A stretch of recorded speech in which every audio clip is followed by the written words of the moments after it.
Yang paling banyak orang ada di dalam neraka salah satunya adalah disebabkan karena ninggal sholat.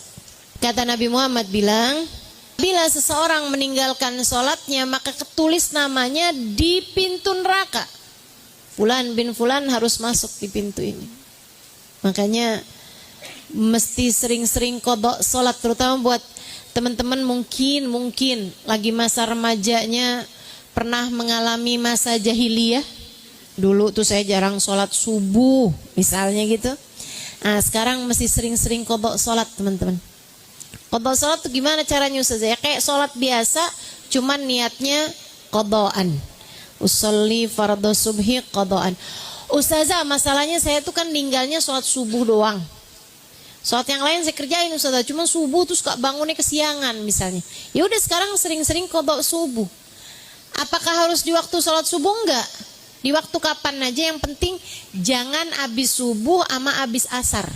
Abis maghrib boleh, abis duhur boleh, waktu duha boleh, waktu malam boleh, kapan aja boleh. Yang penting jangan abisnya asar atau abis subuh. Karena kata Nabi Muhammad, la salata ba'dal fajr wa la salata ba'dal asar. Enggak ada sholat sunnah atau enggak ada sholat dikerjain di waktu habisnya subuh sama habisnya asar.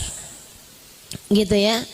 Semoga nama-nama kita enggak ada di pintu-pintu tersebut insyaallah, pintu-pintu neraka. Amin ya rabbal alamin. Semoga nih ngaji-ngajinya kita, baca zikirnya kita, baca sholawatnya kita, mudah-mudahan menjadi penyebab kalau ada di antara kita yang namanya ketulis di pintu-pintu neraka, mudah-mudahan Allah hapuskan hingga kita tidak mati kecuali setelah nama kita Allah naikkan di pintu-pintu surga. Amin ya rabbal alamin. Alhamdulillah. Ibu-ibu sekalian saya muliakan, hadiah indah di mana Allah mengizinkan kepada kita untuk menghadapnya. Bukan main. Siapa kita ini sampai diizinkan Allah untuk bolak-balik menghadap kepada Allah Subhanahu wa taala dalam salat-salat kita.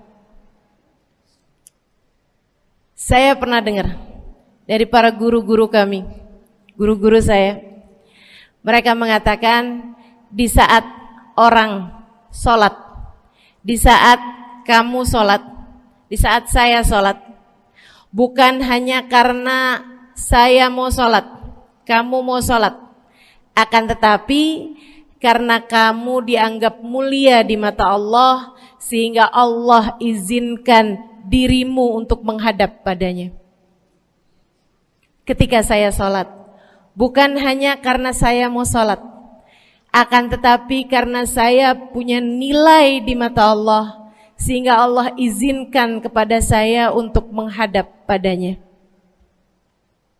Sebaliknya, ketika kamu tidak mau sholat, bukan hanya karena kamu tidak mau sholat, akan tetapi karena kamu sudah jatuh dalam pandangan Allah, terhina dalam pandangan Allah, sehingga Allah tidak lagi mengizinkan kepadamu untuk menghadap kepadanya.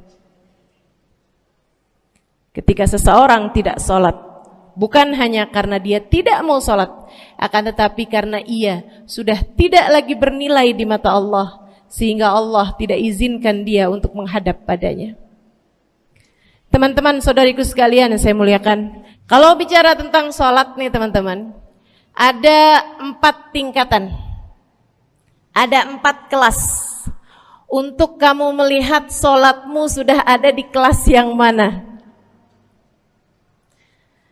Kalau saya boleh bilang kelas teratasnya nih kelas bisnis, oke lah ya. Kelas bawahnya lagi kelas, atasnya kelas eksklusif ya, kelas eksekutif. Terus bawahnya lagi kelas bisnis, bawahnya lagi kelas, tapi ada 4 kelas, bawahnya lagi kelas gerbong. Nggak naik dalam kereta nih ya. Kelas yang paling bawah kita bahas nih, kelas gerbong nih. Kayaknya naik di atasnya nih ya, gerbongnya. Teman-teman sekalian, orang yang di saat mengerjakan sholat, dia kerjakan juga, tapi merasanya sebagai beban. Ya ampun, udah maghrib aja, baru juga asar. Ya ampun, males banget dah. Ini gak ada rusuh nih. Kita kan lagi jalan-jalan nih. Kita kan lagi belanja nih di Tanah Abang. Itu jamaah aja gimana sholatnya? Nah ini orang-orang yang menganggap sholatnya sebagai beban. Malas kalau disuruh sholat, terutamanya subuh. Terutamanya sholat subuh. Ini Allah ceritakan orang-orang yang seperti ini adalah kelompoknya orang munafik. Naudzubillah. Alladzina idza qamu ila sholati qamu kusala. Orang-orang yang kalau disuruh sholat bangun juga sih, tapi malas banget. Setan nih nemenin dia, kayak naroin batu di atas kepalanya, bikin dia berat mau ngerjain sholat. Kalau lagi tidur, ngipas-ngipasin matanya, bobo aja lagi. 5 menit lagi, 5 menit lagi, bangun-bangun udah siang. Pernah terjadi padamu?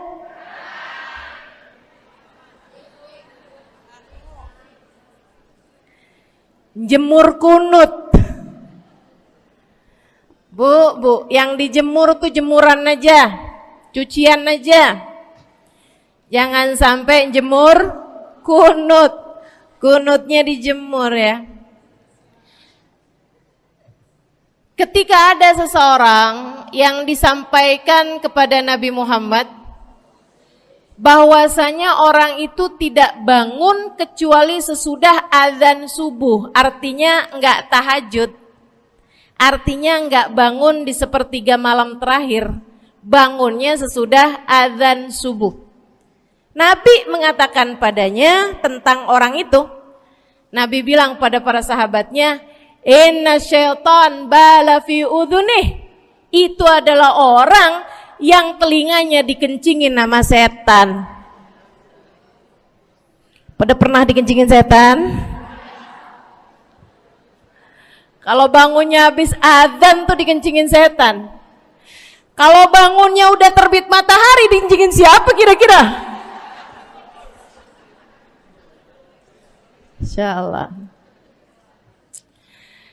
Teman-teman saudariku sekalian yang saya muliakan, alladzina idza qamu ila sholati qamu kusala. Malas bener kalau diajakin sholat, sampai sebagian sholatnya dikerjakan keluar dari waktunya. Yang seperti ini masuk dalam firman Allah Subhanahu wa taala, a'udzubillahi minasyaitonir rajim, fawailul lil musallin alladzina an salatihim sahun. Fawailul lil musallin alladzina hum an salatihim sahun. Celaka orang-orang yang sholat. Kenapa kok orang sholat celaka ya Allah? Sebab mereka an salatihim sahun, melalaikan sholat mereka. Apa maksudnya melalaikan? Imam Sayyidina Ibnu Abbas dalam salah satu tafsir beliau mengatakan, alladzina yuakhiruna an waqtiha au yuqaddimuha ila ghairi waqtiha.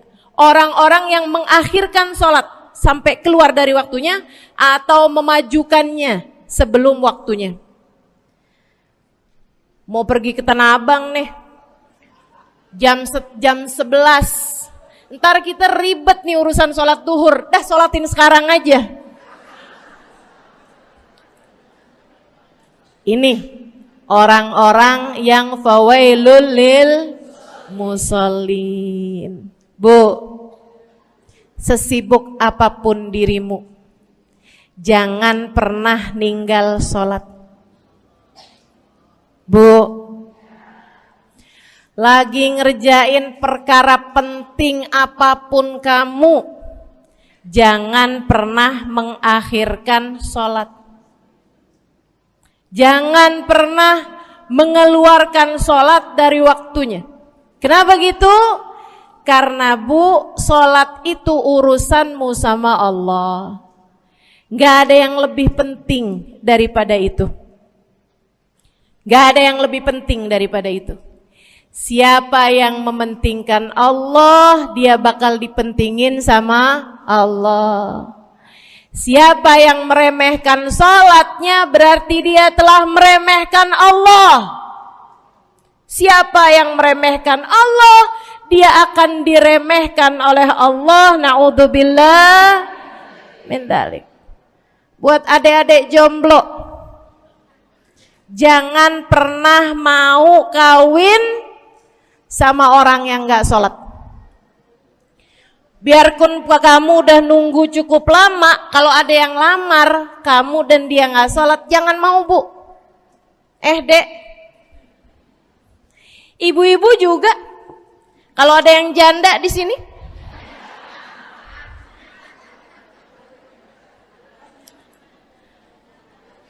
terus ada yang lamar kamu, walaupun di garasinya ada kijang,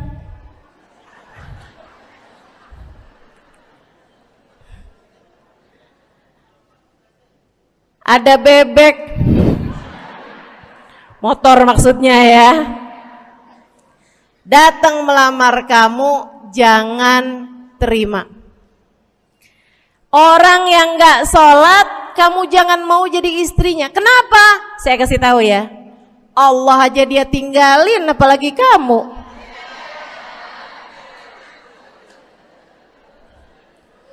Allah aja dia tinggalin. Siapa yang tidak berguna baginya peringatan Allah, maka tidak akan berguna baginya peringatan dari siapapun. Tapi dia mencintai saya, Ustazah. Dia mencintai saya cinta mati katanya. Sekarang tungguin setahun 2 tahun, cintanya hilang, tinggal matinya. Tapi dia mencintai saya luar biasa Ustazah, dia tak sanggup hidup tanpa saya. Itu namanya cinta monyet. Tungguin 2 tahun, cintanya hilang, tinggal. Jangan temenan sama orang gak sholat. Dia telah jatuh di mata Allah. Maka kita pun belajar buat jadi orang-orang yang terus mendaki, terus meraih rahmatnya Allah, terus belajar buat jadi salah satu orang yang dipandang dengan rahmat oleh Allah Subhanahu wa taala. Salah satunya dengan cara kita memuliakan sholat. Kita menjaga sholat. Jagain sholatnya. Jangan masuk kelompok orang yang tadi itu sholatnya menjadi beban. Ini kelompok paling bawah nih. Naik ke kelas ekonomi. Tadi begitu ya? Kelas ekonomi, orang-orang yang sholatnya menjadi sebuah kewajiban. Dia kerjain, dia tahu itu wajib, dia gak akan tinggalin. Tapi sama halnya dengan kewajiban-kewajiban yang lain. Kita nih kalau mikirnya kewajiban Bu, kalau gak diwajibin lagi seneng. Betul gak? Masih ada kayak beratnya gitu ngerjain sholat. Orang yang sholatnya dianggap sebagai kewajiban. Kayak anak-anak sekolah tuh, wajib pakai seragam, wajib ngerjain PR. Kalau 1 hari, besok enggak wajib pakai seragam. Ada nggak ya pakai seragam? Nggak ada. Nggak ada yang besoknya dipakai seragam. Terus tanyain, kenapa kamu tetap pakai seragam? Abisnya saya suka sama seragamnya. Nggak ada. Karena mereka menganggap pakai seragamnya adalah kewajiban. Sekolahnya sebagai kewajiban. Jadi giliran besok libur anak-anak, hore gitu. Ada orang-orang yang sholatnya dianggap sebagai kewajiban. Nggak ada yang nambah kalau kewajiban tuh. Sholat sunnah boro-boro. Sholat wajib aja kalau bisa dibikin sesingkat mungkin akan dilaksanakan dengan cara yang sesingkat-singkatnya.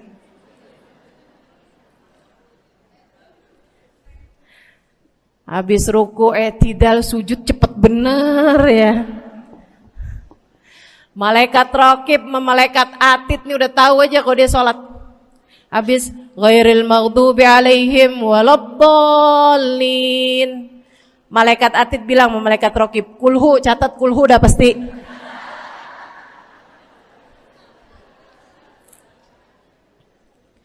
Kulhu aja gak kelar-kelar.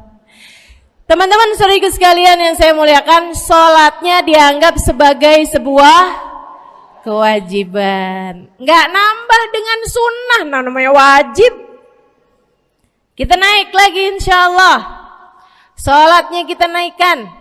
Dari yang kewajiban, kita naik menjadi kelas bisnis. Sholatnya sebagai sebuah kebutuhan. Mudah-mudahan nih ibu-ibu, teman-teman semuanya yang sedang menyimak kajian pada hari ini, saya doakan, karena saya berharap saya pun juga didoakan agar menjadi salah satu orang yang sudah berada dalam tingkatan ini. Sholat kita tahu adalah kebutuhan kita. Sama kayak kebutuhan makan, Bu. Ibu kenyang nggak kalau makan nasi doang 2 piring? Kenyang. Siapa yang bilang nggak kenyang? Kalau kamu makan nasi doang sepiring, kenyang apa nggak kenyang? Kenyang. Akan tetapi pasti ibu-ibu mau nambah dah. Nambah apaan? Lauk. Nambah lauknya. Ada ikan asin, ada sayur asem. Langsung pada lapar nih. Ada sambal. Masya Allah, ada tempe goreng. Udah Bu ya, tetangga lewat kagak nyadar. Masya Allah. Teman-teman sekalian, kita nambah, bahkan udah kenyang pun kita masih cari lagi tambahan. Makanan apa nih yang bisa kita makan? Karena kita tahu makan adalah sebuah kebutuhan kita. Kita perlu sama makan. Kita butuh sama makan. Maka demikian pula dengan orang-orang yang sholatnya sudah dia tahu adalah sebagai sebuah kebutuhan. Cukup sih duhur 4 rakaat, dia nambah. Ada qobliyahnya, ada ba'diyahnya. Jam-jam 9 pagi nggak ada sholat wajib sih, tapi pengen ngemil, ya Bu ya, dengan cara kerjain sholat duha. Malam-malam abisnya isya, ampun mau tidur, ingat katanya Nabi, pesannya kepada Sayyidina Abu Hurairah, wasani habibi, kata Abu Hurairah, an utir qabla an anam. Kekasih saya Nabi besar Muhammad, kata Abu Hurairah, kasih pesan pada saya untuk jangan tidur sebelum sholat witir. Jadi habis kelar sholat isya langsung sambung sama witirnya. Dia tahu sholatnya adalah sebagai sebuah kebutuhan. Kebutuhan. Saya butuh untuk sholat karena saya butuh kepada Allah. Saya perlu sholat karena saya perlu kepada Allah. Saya perlu sholat karena saya tahu urusan saya sebesar apapun saya rasakan adalah kecil dalam pandangan Allah. Saya perlu sholat karena permasalahan dalam hidup saya yang saya rasakan sebesar gunung di atas pundak saya, di atas punggung saya, di hadapan Allah tak sampai seperti setitik debu yang mudah saja untuk Dia angkatkan dari kehidupan saya. Maka kita pun menjadikan sholat sebagai sebuah kebutuhan. Lagi sakit, jangan ninggalin sholat. Kenapa? Kamu menghadap kepada yang punya kesehatan.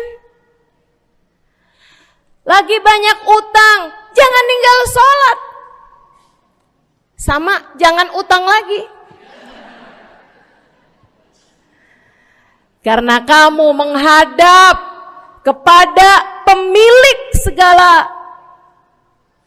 segala kekuasaan, pemilik dunia dan akhirat, pemilik semua uang di atas muka bumi ini adalah Allah. Makanya Habib Ali Habsyi, penulis kitab Maulid Simtud Durar, yang tadi ibu-ibu baca maulidnya, beliau pernah bilang, ada dalam salah satu diwan beliau, diwan tuh syair-syair beliau itu ya. Ali idza kad marid syafahu fi'lus shalah la'alla syirru sifa fi wad'i tilkal jibah. Kata beliau, Ali nih kalau lagi sakit, nih Habib Ali ya, beliau tuh padahal punya amal ibadah sangat banyak, tapi Habib Ali bilang, Ali idza kad marid syafahu fi'lus shalah. Ali nih kalau lagi sakit, sembuhnya sama sholat. Sembuhnya sama sholat.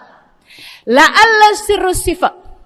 Rasa-rasanya memang Allah letakkan rahasia kesembuhan ada pada fi wad'itil kaljibah, terletakkannya jabhah kita, dahi kita di tempat sujud. Di sana semua permasalahan-permasalahan dalam hidupmu menjadi ringan. Saat kamu meletakkan dahimu di tempat sujud, kamu berbisik lirih kepada Allah, akan tetapi suaramu didengar sama yang punya arsy. Akan tetapi suara bisikanmu didengar segenap malaikat-malaikat yang ada di atas langit. Kemudian mereka mendoakanmu sehingga Allah mengatakan wasjud waqtarib, sujudlah kamu. Posisi sujudmu itu waqtarib akan membuatmu menjadi dekat dengan Allah Subhanahu wa taala. Sujudlah dan mendekatlah kepadaku, kata Allah. Agrab ma yakunul 'abd min rabbih fahuwa sajid, kata Nabi Muhammad. Fa'akthiru fihi du'a faqamin an yustajabulah. Tempat terdekat seorang hamba dengan Tuhannya adalah saat dia sedang sujud. Maka perbanyaklah doa dalam sujudmu, kata Nabi Muhammad. Doamu sangat mungkin diijabah oleh Allah. Apalagi kalau doanya kamu haturkan di sepertiga malam yang terakhir. Saat-saat di mana kebanyakan manusia di sekelilingmu yang lalai berada dalam tidurnya, berada dalam alam mimpinya. Para ulama tuh sampai bilang, Bu, dari kehususannya sepertiga malam yang terakhir, orang yang ngerjain maksiat aja sepertiga malam yang terakhir tuh tidur. Ibu gak pernah tahu orang-orang pulang diskotik jam berapa? Gak tahu ya, sama. Tapi Bu, yang pasti mereka tuh sepertiga malam yang terakhir malah pada pulang, malah pada tidur gitu. Orang maksiat aja itu sama Allah dibuat tidur tuh di jam-jam yang biasanya turun rahmatnya Allah. Allah mau milih Allah mau milih nih mana nih hamba-hambaku, pilihan-pilihanku, akan aku bangunkan untuk menghadapku. Kemudian Allah Subhanahu wa taala bertanya, hal min mustaghfirin, hal min taib, hal min talibi hajatin faunilahul matalib. Siapa nih di antara kalian yang lagi mohon doa, minta pertolongan, mohon ampunan, akan aku beri, kata Allah Subhanahu wa taala, sebab kalian meminta pada waktu yang paling aku suka. Kalau punya hajat minta. Kapan mintanya? Dalam sujud. Kapan sujudnya? Dalam sholatmu di sepertiga malam yang terakhir. Bu, ngelihat muka-mukanya pada punya hajat banyak-banyak nih. Gimana tahajudnya? Mudah-mudahan Allah jadikan kita salah satu di antara mereka yang menyibukkan diri di sepertiga malam yang terakhir, insyaallah. Sampai-sampai Bu ya, saya tinggal lama di kota Hadramut dulu. Orang-orang di Hadramut, orang awamnya, itu kalau mereka punya anak kecil umur 1 tahun, 2 tahun, 3 tahun tuh, punya anak bayi, balita gitu. Kalau mereka bangun di sepertiga malam yang terakhir, mereka akan membangunkan anak-anaknya walaupun buat main. Alasannya 2. Yang pertama, agar mereka terbiasa bangun di jam-jam segitu. Nantinya kalau besarnya mereka jadi udah kebiasaan bangun di jam segitu, gampang ngerjain tahajud. Alasan yang kedua, ibu-ibu sekalian, agar anugerah, karunia, rahmat, pemberian Allah yang Allah turunkan di sepertiga malam yang terakhir, anak-anak mereka pun berhak untuk mendapatkannya karena mereka tidak sedang dalam keadaan tidur dan dalam keadaan berjaga. Kan kebalik orang kita. Anak-anak kita, cucu-cucu kita kalau bangun jam segitu kita tidurin lagi, masih malam nak, masih malam. Mama masih ngantuk nak. Masya Allah. Ibu, saya punya ibunya guru saya. Saya punya guru salah satunya dan yang tercinta di hati saya, Sayyidil Habib Umar bin Hafid. Guru saya. Beliau punya ibu namanya Hubabah Zahra. Almarhumah, baru meninggal masa-masa deket pandemi. Ya Bu ya, baru aja beberapa tahun silam meninggalnya. Itu ibu-ibu sekalian punya anak kalau nggak salah 12. Kalau nggak salah 12 anak beliau. Laki-laki 5. Kalau saya nggak salah ya, mohon maaf kalau saya salah. Kemudian yang perempuan 7. Semuanya soleh-solehah. Semuanya Bu, jadi orang-orang yang luar biasa, yang terutamanya anak yang pertama yaitu Habib Ali Masyhur jadi mufti pada zamannya di Kota Tarim. Sampai wafatnya beliau masih sebagai mufti. Mufti itu Bu, permasalahannya umat semuanya ada di meja beliau untuk beliau selesaikan. Anak yang laki-laki yang paling kecil, Habib Umar bin Hafid, menjadi kita tahu semuanya ya, orang soleh, ulama, waliullah. Ibu-ibu sekalian, kita mau tahu nih, anak-anak soleh-solehah semacam itu ibunya kayak gimana gitu. Karena Bu, mohon maaf, walaupun memang Nabi Nuh, nabinya udah soleh, anaknya nggak soleh, kan begitu ya? Ada juga sih, tapi secara mayoritasnya Bu, buah jatuhnya tak jauh dari emaknya begitu, anaknya kurang lebih begitu. Anaknya begitu, emaknya biar kita nggak lihat, kita udah bisa ngebayangin kayak apa orangnya. Ibu-ibu sekalian, nih anak-anaknya Hubabah Zahra, Masya Allah semuanya. Kita mau tahu ibunya kayak gimana. Satu cerita aja tentang Hubabah Zahra. Ibu-ibu sekalian, anaknya cerita, Hubabah Zahra, Umi, anak perempuannya, dia bilang seumur hidupnya nggak pernah ninggal tahajud. Bu, dari awal balik sampai meninggal tidak pernah meninggalkan tahajud. Jauh banget ya? Sama siapa? Tahajud semalam, seminggu libur. Kelakuan siapa itu? Hubabah Zahra gak pernah ninggal tahajud kecuali satu malam. Satu malam itu beliau tuh lagi ada hajat besar, maksudnya lagi kayak ada acara pernikahan, kemudian beliau juga kelelahan, kecapean, baru tidurnya juga jam-jam 2, jam-jam mau jelang pagi Bu ya. Kelewatan tahajud. Bangun pas azan subuh. Ibu beliau bangun dengan gemeteran. Beliau bangun dengan menggigil padahal enggak musim dingin. Beliau bangun, azan, azan, innalillahi wa inna ilaihi rajiun. Azan, azan, astagfirullah, astagfirullah, ya Allah, astagfirullah, astagfirullah, azan, ya Allah, ampuni Zahra ya Allah, ampuni Zahra ya Allah.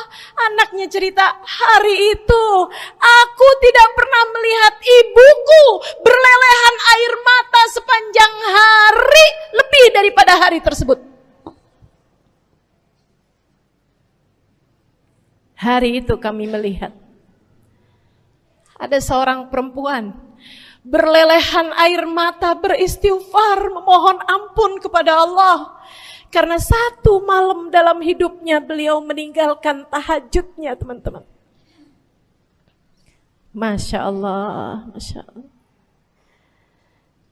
Tiap kali makan ingat gitu, ya ampun tadi malam gak tahajud, samihni ya Rab, samihni ya Rab, sampai gak enak makan. Insya Allah, insya Allah.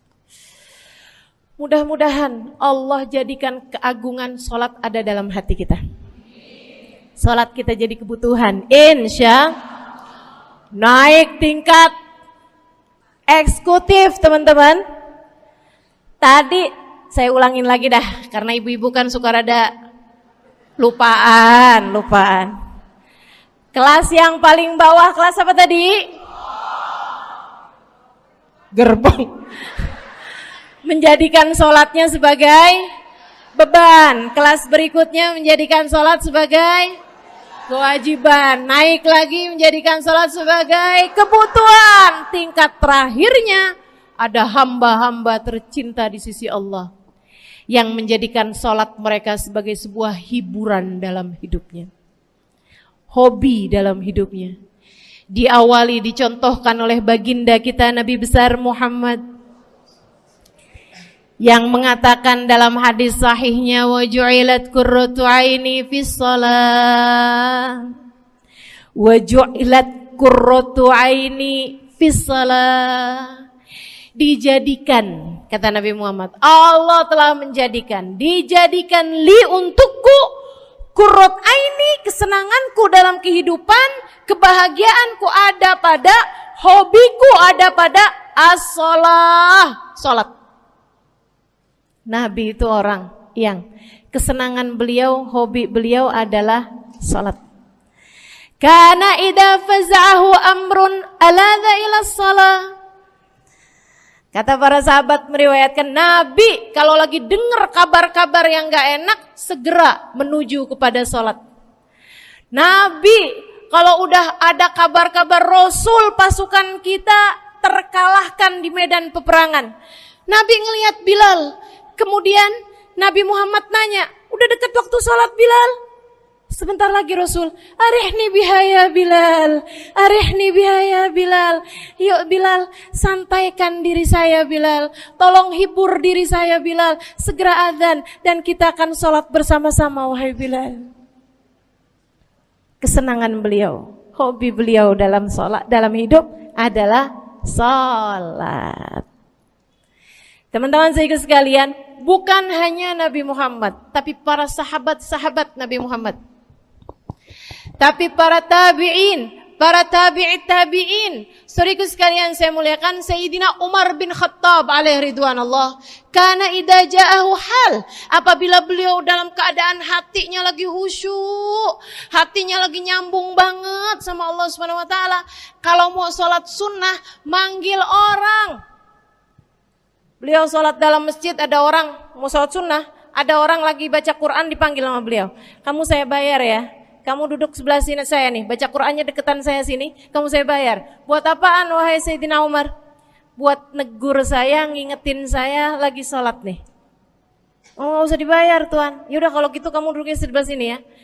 Tugas saya apa Tuan? Kalau kamu lihat saya sholat berdirinya kelamaan, ingetin saya buat ruku. Kalau kamu lihat ruku saya kelamaan gak bangun-bangun, ingetin saya buat bangun.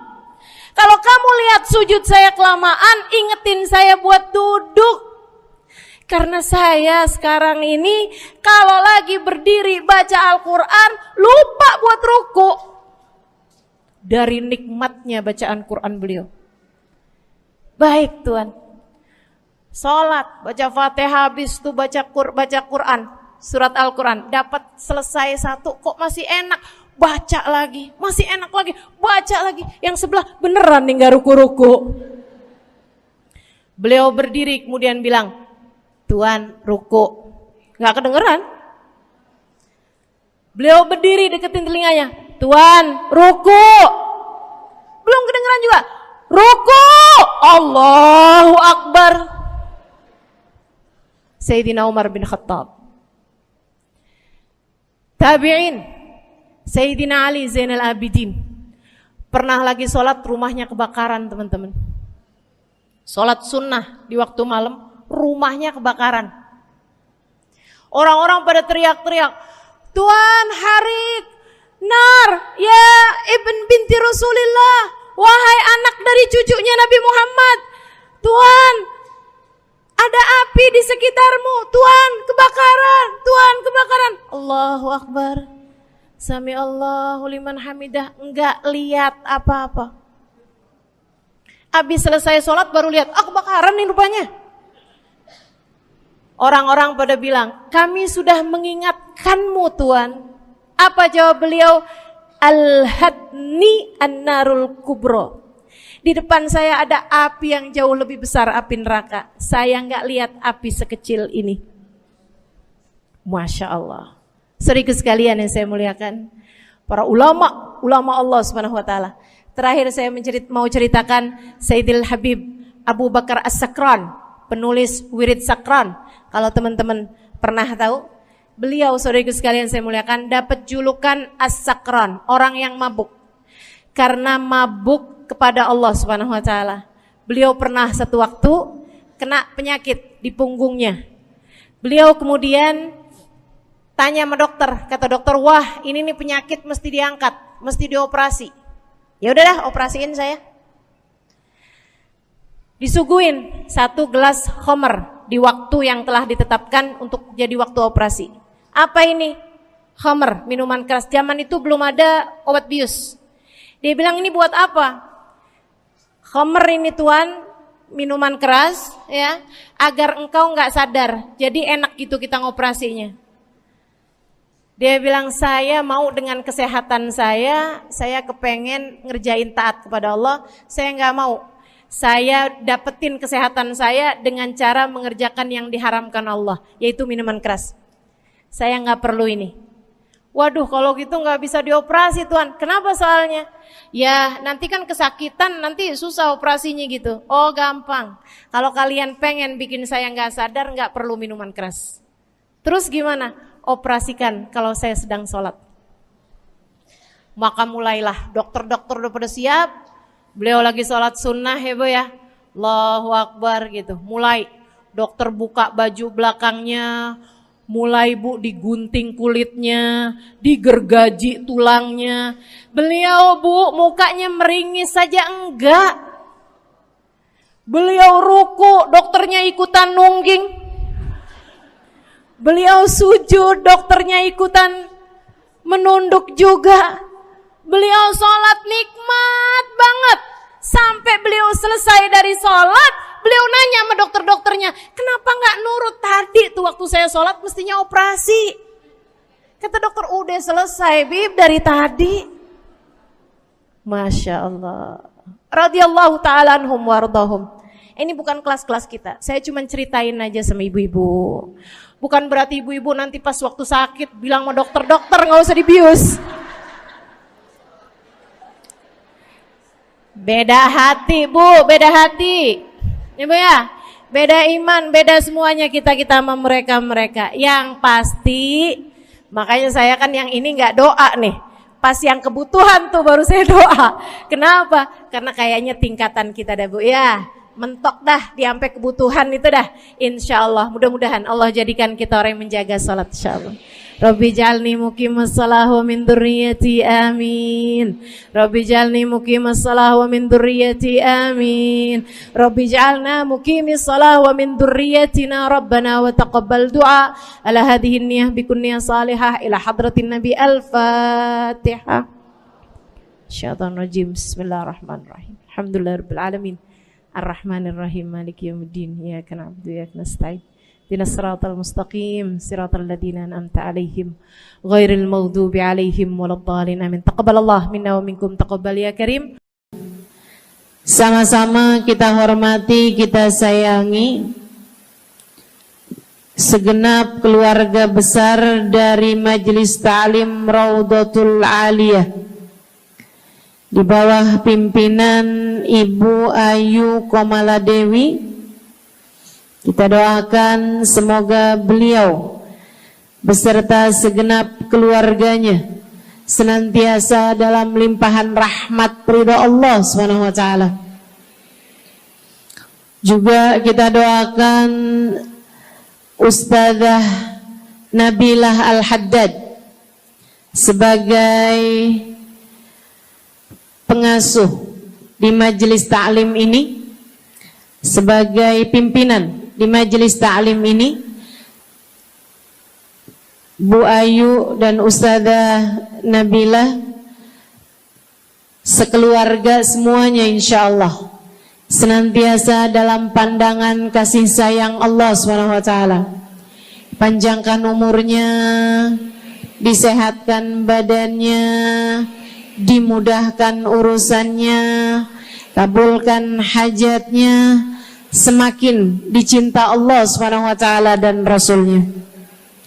Para ustadzah, para hubabah, para syarifah, para pimpinan pondok pesantren, para pimpinan majelis ta'lim, yang mudah-mudahan semuanya dalam limpahan rahmat ridha Allah SWT, serta tentu saja semua yang hadir di majelis ini, baik ibu-ibu, kakak-kakak, adik-adik, anak-anak, yang mudah-mudahan semuanya dirahmati Allah, disayang Allah, dibahagiakan Allah, diistiqomahkan jalannya menuju ridha Allah Subhanahu wa taala insyaallah, diistiqomahkan jalannya menuju surga Allah Subhanahu wa ta'ala. Amin ya rabbal alamin.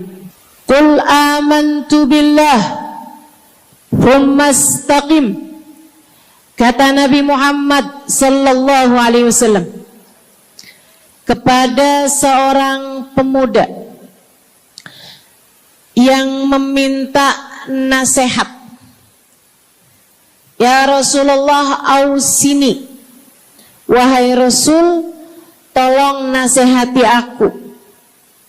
Kita kalau ketemu orang mulia, jangan minta duit, Bu. Kita kalau datang ketemu sama orang-orang yang kita tahu doanya mustajab, sangat soleh, hidupnya baik, apalagi jika dia adalah kekasih-kekasih Allah Subhanahu wa taala. Kamu kalau berjumpa dengan ulama, jangan minta sesuatu yang duniawi. Tirulah para sahabat ketika berjumpa dengan Nabi Muhammad. biasanya mereka meminta satu dari dua hal. Yang pertama, mereka minta doa. Ida'ili ya Rasulullah, doakan aku wahai Rasul. Ibu juga gitu. Kalau ketemu sama ulama, ketemu orang soleh, ketemu kiai, ketemu habib yang kita tahu doanya mustajab, bertemu Hubabah, mintalah doa. Tapi jangan hanya sekedar urusan doa duniawi, Bu. Doa duniawi itu yang gimana, Ustazah? Doa yang kalau diijabah nggak akan manfaat begitu kamu masuk dalam alam kubur. Itu namanya doa duniawi. Ustazah, doakan saya biar saya cepat kebeli rumah.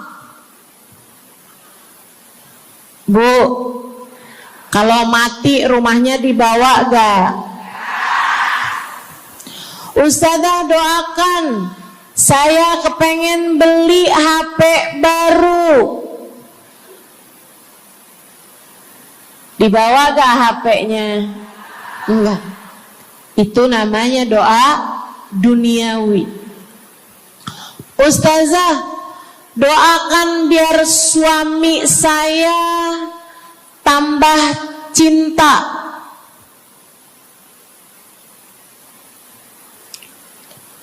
Kalau mati suaminya dibawa gak, Bu? Walaupun kamu mau, dia gak bakalan mau, Bu.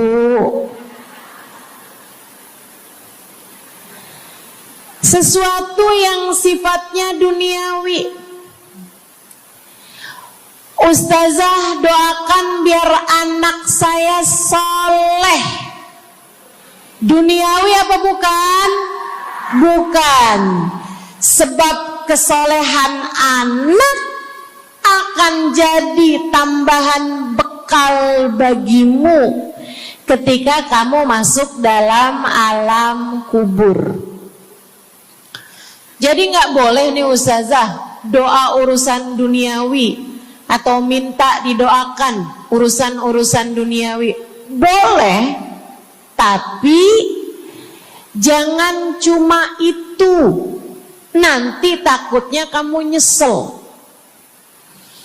Kalau selama di dunia kamu doanya hanya untuk urusan dunia, takutnya begitu masuk dalam kuburan sudah tidak ada lagi doa yang akan Allah ijabah untukmu ketika kamu ada dalam alam kubur nanti. Sayang-sayang. Jadi kalau doa, prioritaskan urusan akhirat. Insya saya berasa banget jadi orang yang sering dimintain doa sekaligus juga sering minta doa. Saya kalau ketemu orang saleh, ketemu habaib, ketemu hubabah, saya akan minta doa, nggak pernah minta duit saya. Ida'ili ya hubabah, ida'ili ya habib. Serius sekalian, sebagai orang yang sering juga dimintain doa, Ustazah doakan saya. Banyak tuh. Saya merasakan perbedaannya saat saya ada di Tarim sama ketika saya sudah pulang dan kembali ke negeri ini. Waktu saya di Tarim, orang kalau minta doa sama saya, usik berdoa, tolong ya doain saya. Saya suka tanya, doa apa? Selalu aja, hampir semuanya mengatakan hal yang sama. id'ili bihusnil khatimah. Doakan saya biar husnul khatimah. Begitu nyampe ke Indonesia, kalau ada orang bilang, "Ustazah doain saya," biasanya lanjut tuh, doanya minta apa langsung dibilang, nggak pakai tanya. "Ustazah doain saya biar utang cepat lunas." "Ustazah doain saya biar cepat dapat jodoh." "Ustazah doain saya biar jadi orang kaya." "Ustazah doain saya biar suami nggak mendua." Ya Allah, ternyata kebanyakan orang kita kalau minta doa seringnya urusan duniawi. Bukan berarti nggak boleh, boleh aja sih. Cuman takutnya begitu kamu mati nyesel kalau semua doamu selama ini adalah sesuatu yang tidak ikut kamu bawa ketika kamu mati.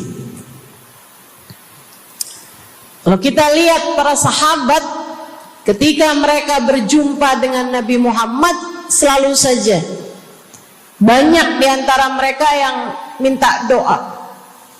Nabi pernah tanya, doanya apa? Macem-macem jawaban para sahabat. Ada yang begini, Harithah menjawab, "Id'ili an yarzuqani Allah asyhada fi sabilih." Rasul, doakan saya biar saya dikaruniai mati syahid di jalan Allah.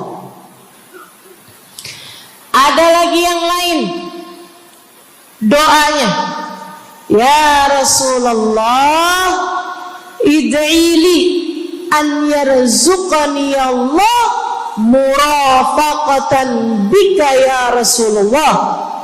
Doakan biar saya nanti di masa sesudah kematian saya, di masa akhirat nanti bisa mendampingimu wahai Rasulullah, bisa berjumpa denganmu wahai Rasul, bisa ada dalam rombonganmu wahai Rasulullah. Doa-doa yang sangat ukhrawi, doa-doa yang sangat akhirat, karena mereka sudah faham tujuan hidup sesungguhnya adalah mencari ridha Allah Subhanahu wa ta'ala. Tujuan hidup sesungguhnya adalah bergerak menuju surga Allah Subhanahu wa ta'ala. Tujuan hidup sesungguhnya adalah berpulang kepada Allah dalam keadaan Allah ridha kepada kita. Sahabat minta didoakan, ama yang kedua minta nasihat.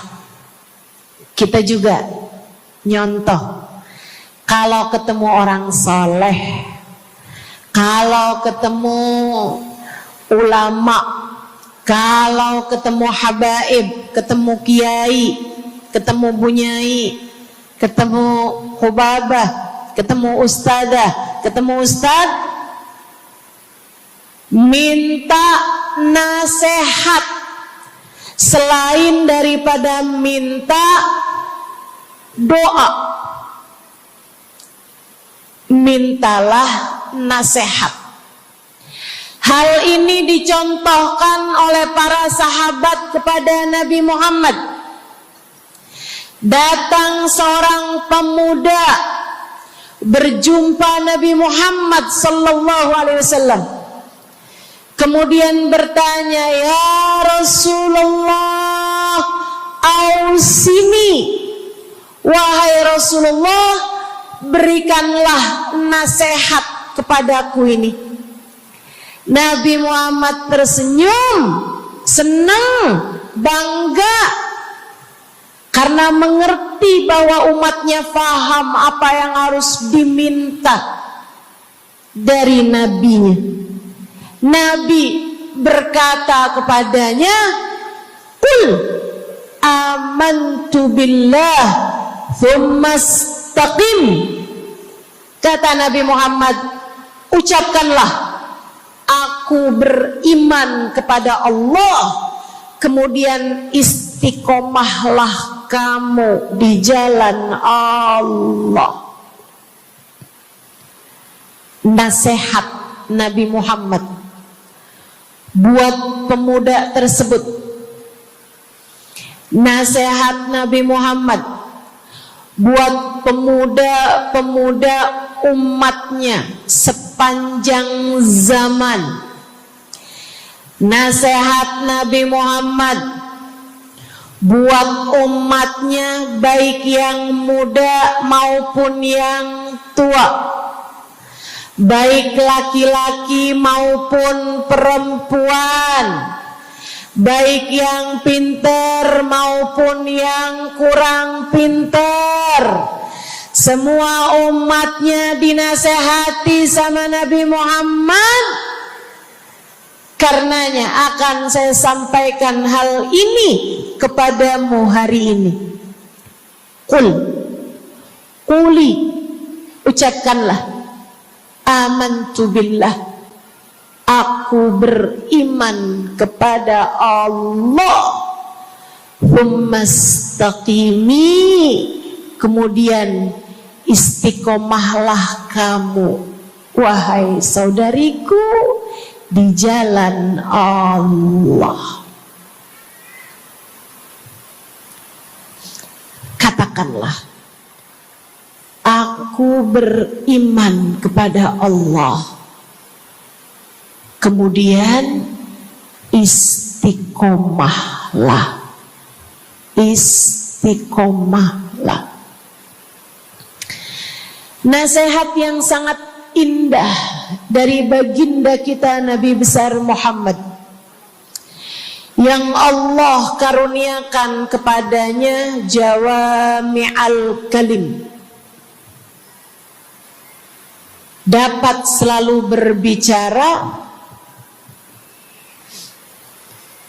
dengan kata-kata yang ringkas tapi padat. Nabi itu ucapannya ringkas tapi padat. Nggak kayak saya, Bu, udahlah panjang dan ya, mudah-mudahan Allah jadikan ucapan-ucapan kita jadi kalimat-kalimat yang akan membawa kita menuju surga. Jadi ucapan-ucapan yang akan bawa kita menuju ridha Allah Subhanahu wa taala. Ibu-ibu, kita sama-sama belajar biar kalau ngomong itu enggak panjang-panjang, akan tetapi bermutu, berkualitas. Terutama Bu, ibu kalau ngomong sama anak-anak ibu, kadang-kadang panjang bener. Padahal itu aja, anak sampai hafal. Iya mah, katanya gitu. Betul gitu? Nabi kalau ngomong pendek aja tapi penuh makna. Nabi kalau bicara seringkali nggak panjang-panjang tapi sangat berarti. Satu hadis beliau saja bisa disyarahkan, diberi keterangan, hingga bahkan berkitab-kitab banyaknya. Ibu-ibu sekalian, Salah satu dari ucapan ringkasnya Nabi Muhammad, amantu billah, kata Nabi. Qul amantu billah, tsumma istaqim. Ucapkanlah, aku beriman kepada Allah, kemudian istiqomahlah di jalan Allah. Apa itu istiqomah? Lurus, jangan belok-belok. Lurus, jalan terus. Jalannya adalah jalan yang lurus. Itu yang selalu kita minta dalam tiap rakaat sholat kita. Kita berdoa kepada Allah, ihdinas siratal, ya Allah, tempuhkanlah untuk hidup kami ini jalan-Mu yang lurus.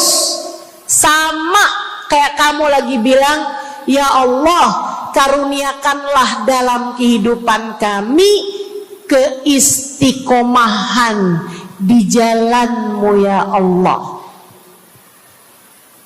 Kamu selalu minta istiqomah 17 kali sekurangnya tiap hari.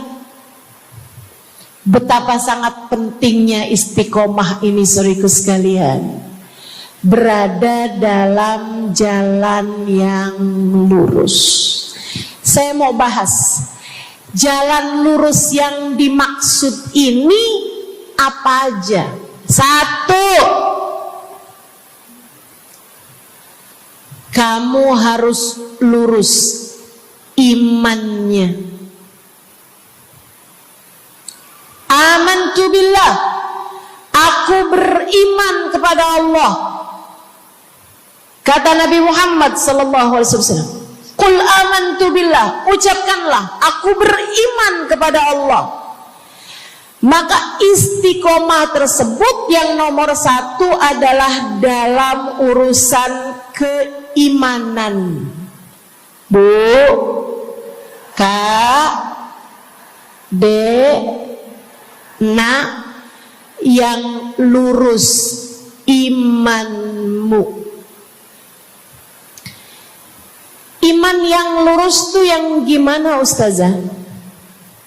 Iman yang lurus adalah memahami 2 kalimat syahadat yang menjadi pintu gerbang keimananmu. Orang kalau masuk Islam, dia jadi orang yang beriman, dia mengucapkan kalimat syahadat. Apa itu? La ilaha illallah. Yang pertama. Yang kedua, Muhammad Rasulullah. Tidak ada Tuhan selain Allah.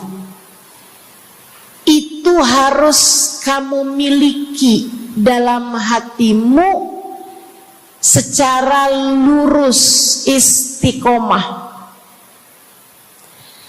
Gak ada Tuhan selain Allah. Jangan hari ini Tuhannya Allah, besoknya Tuhannya duit. Apapun aja yang disuruh sama duit, yang ada duitnya, yang haram-haram pun diterjang. Lah kenapa begitu? Saudaraku sekalian, qul amantu billah, ucapkan aku beriman kepada Allah, aku faham arti la ilaha illallah. Tidak ada Tuhan selain Allah. Tidak ada yang mengatur kehidupan selain Allah. Tidak ada yang memberi rezeki selain Allah. maka berimanlah kepada Allah.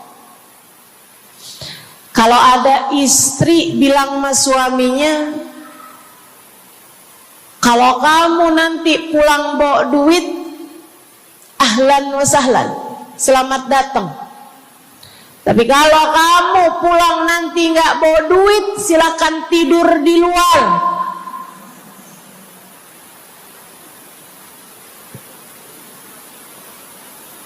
Kamu sepertinya kurang beriman. Kamu lupa bahwa pemberi rezeki bukan suamimu, melainkan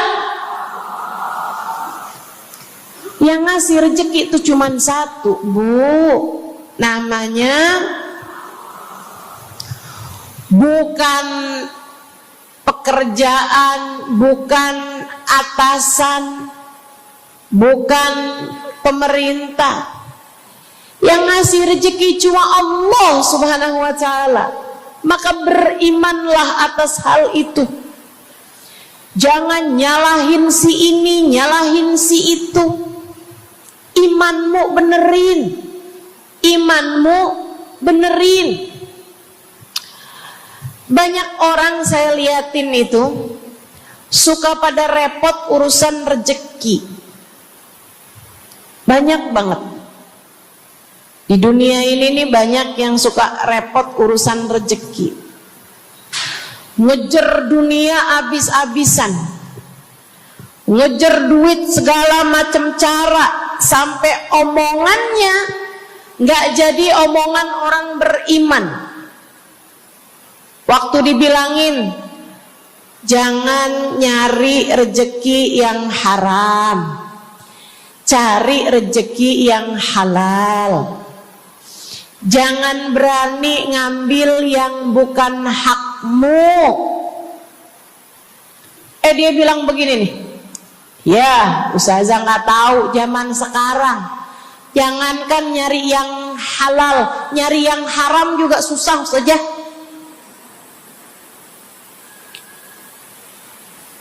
Itu omongan orang nggak beriman.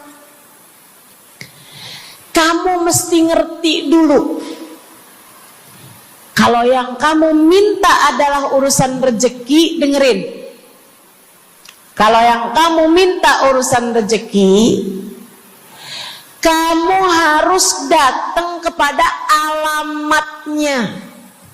Yang sering kali membuat kamu setengah mati urusan rezekimu, sampai mau-maunya menghinakan diri, minta-minta sama orang, berharap dari orang. Seorang ibu berharap dari anaknya, seorang istri berharap dari suaminya. Saudariku sekalian, yang sering kali membuat kamu tersiksa urusan rezeki adalah karena kamu salah alamat. Kamu salah alamat. Kamu sedang tersesat jalan. Kamu sedang salah arah. Makanya jadinya kemana-mana kamu nggak nemu. Orang alamatnya aja salah. Ini kalau kamu mau ke Kubah Mas, tapi kamu perginya ke Taman Mini, nyampe apa nggak nyampe? Dapat apa enggak majelisnya? Nggak dapat. Kenapa? Salah alamat. Yang dicari Kubah Mas, kamu perginya ke Keong Mas. Nggak nyampe, nggak dapat. Saya kasih tahu padamu, alamat rezekimu ada pada Allah. Alamat rezekimu ada pada Allah. Alamat rezekimu ada pada Allah. maka berimanlah kepadanya. Fahamilah arti la ilaha illallah. Tidak ada Tuhan kecuali Allah. Gak ada yang ngasih rezeki selain. Kamu lagi sakit,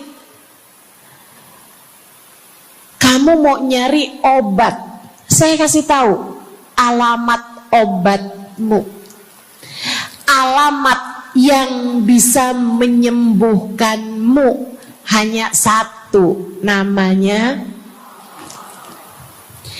urusan rezeki. Allah sudah bilang, huwar razzaq dzul quwwatil matin. Allah lah satu sang pemberi rezeki, Allah lah satu sang pemilik kekuatan sejati. Jadi kamu kalau mau nyari rezeki, datanglah ke alamatnya, datanglah kepada Allah. Kamu lagi mau nyari kesehatan, jangan salah alamat. Datanglah kepada sang pemilik kesehatan. Alamatnya yaitu Allah yang telah mengatakan, fa idza maridtu fa huwa yashfin. Katanya Nabi Allah Ibrahim, apabila saya sakit, maka hanya Allah lah yang maha menyembuhkan. Berarti nggak boleh pergi ke dokter gitu Ustazah? Silahkan pergi ke dokter, pergi ke apotik, datang kepada orang yang doanya mustajab, minta didoakan. Tapi semua hanyalah sebab, semua hanyalah wasilah. Sang penyembuh sejati adalah Allah. Saudariku sekalian yang saya muliakan, kalau kamu merasa saya lemah Ustazah, gak punya kekuatan, kalau kamu merasa saya bodoh Ustazah, saya tidak mengerti di mana alamat ilmu, di mana alamat pengetahuan. Bu, Kak, Nak, anak-anak nih yang masih lagi belajar di pondok pesantren, yang masih lagi belajar di mana-mana, saya kasih tahu padamu, alamat ilmu ada pada Zat yang Maha Satu, namanya Allamal insana malam ya'lam. Allah lah yang mengajari manusia apa yang tidak dia ketahui. Pengen dapat ilmu, datanglah kepada Allah. Pengen punya kekuatan, datanglah kepada Allah. Saya udah tua Ustazah, saya janda pula Ustazah, saya nggak punya kekuatan ya Ustazah. Kekuatanmu hanya ada pada Zat yang Maha Satu, Allah Subhanahu wa Ta'ala. Datanglah selalu padanya. Imanmu jangan biarkan ia naik turun. Imanmu biarkan ia kokoh di dalam hatimu. Jangan percaya kalau ada yang bilang kekuatan ada pada uang. Jangan percaya. Percaya hanya satu aja, kekuatan ada pada Allah. Jangan percaya orang bilang kekuatan ada pada kecantikan. Kalau kamu cantik, kamu kuat, suamimu gak akan kemana-mana. Jangan percaya, Bu. Percaya hanya satu aja, kekuatan ada pada Allah Subhanahu wa ta'ala. Kamu takut terjadi hal-hal yang buruk bagimu, bagi anak-anakmu. Kamu kepengen ada yang jaga. Ibu gak usah pusing-pusing mau nyari bodyguard, gak usah pusing-pusing mau sewa security, pengamanan. Sebab sang pemberi keamanan hanya satu, namanya Wallahu ya'simuka minan nas. Hanya Allah satu yang dapat menjagamu dari kejahatan manusia. Qul a'udzu birabbin nas. Katakanlah, aku berlindung kepada sang penjaga manusia, sang pemelihara manusia, sang pengasuh manusia, Allah Subhanahu wa ta'ala. Berimanlah padanya, istiqomahlah, Bu. Gak ada yang bisa bikin orang meninggal selain Allah. Gak ada. Tapi dia ditabrak orang, Ustazah. Kalau gak ditabrak dia gak bakalan mati. Kamu kebalik.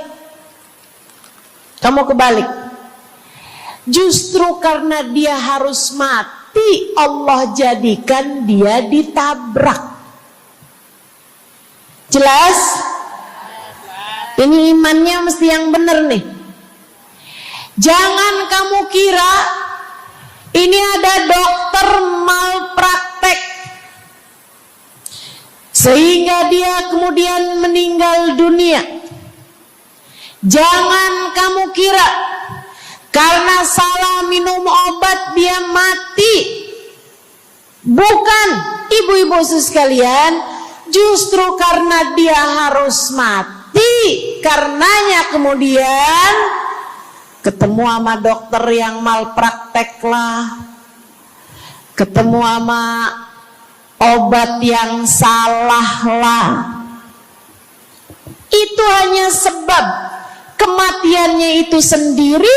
Allah udah bilang, idza jaa ajaluhum la yastakhiruna sa'atan wa la yastaqdimun. Apabila datang ajal seseorang, gak ada siapapun yang bisa memajukan barang semenit pun, gak ada yang bisa memundurkan meski sesaat sekalipun. Gak ada. Emang udah kepastiannya. Waktunya mati ya mati, Bu.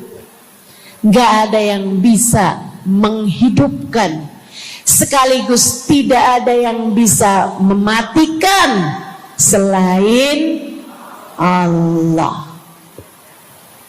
Itu artinya istiqomah dalam iman. Tapi tunggu dulu, sebelum saya lanjutkan istiqomah yang lain. Selain beriman kepada Allah, kamu juga harus beriman kepada Nabi Muhammad. Kamu harus beriman kepada Nabi Muhammad. Beriman bahwa beliau adalah, a'udzubillahi minasyaitonirrajim, qul innama ana basyarum mithlukum yuha ilayya. Dua-duanya harus seimbang. Innama ana basyarum mithlukum, tapi juga yuha ilayya. Katakanlah wahai Nabi Muhammad, aku adalah seorang manusia seperti kalian. Saya punya badan, saya punya perasaan. Kalau nggak makan-makan saya lapar. Kalau habis makan nggak minum saya haus. Kalau beberapa hari saya nggak tidur, saya ngantuk. Qul innama ana basyarun. Sampaikan kepada manusia, aku adalah seorang manusia seperti kalian juga. Ama anak cinta, lama nggak ketemu sama istri, kangen. Katakan wahai Nabi Muhammad, ana basyarum mithlukum, saya manusia seperti kalian juga. Kalau ada yang disayang kemudian meninggal, sedih. Karena Nabi adalah seorang manusia. Tapi tunggu dulu.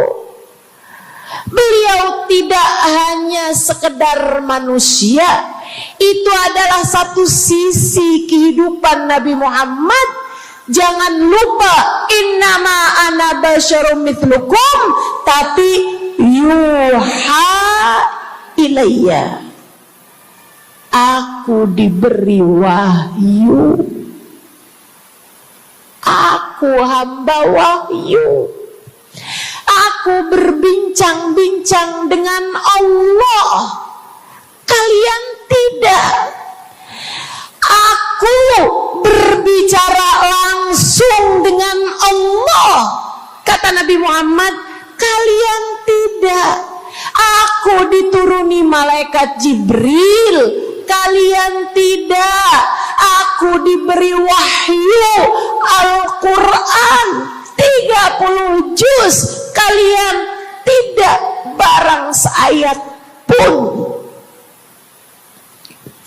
Nih, kalau saya perhatikan, imannya umat manusia yang beriman kepada Allah sekalipun menjadi cacat ketika tidak beriman kepada Nabi Muhammad. Lihatin, mohon maaf, orang Yahudi beriman kepada Allah. Kamu kalau nanya sama orang Yahudi, Tuhanmu siapa? Allah. Tapi mereka nggak beriman kepada Nabi Muhammad. Apakah mereka disebut orang yang beriman? Tidak. Orang Nasrani, apakah mereka beriman kepada Allah? Iya. Tapi apakah mereka beriman kepada Nabi Muhammad? Tidak. Apakah mereka beriman? Tidak. Bahkan umat Islam ada yang mempercayai sesudah Nabi Muhammad ada nabi yang lain, namanya Mirza Ghulam Ahmad, sehingga mereka menyebut agama mereka Islam, tapi agama Islamnya pakai ada kelanjutannya, Islam Ahmadiyah. Apakah mereka beriman? Tidak. Sebab syarat iman selain la ilaha illallah juga ada Muhammad Rasulullah. Bahkan Bu,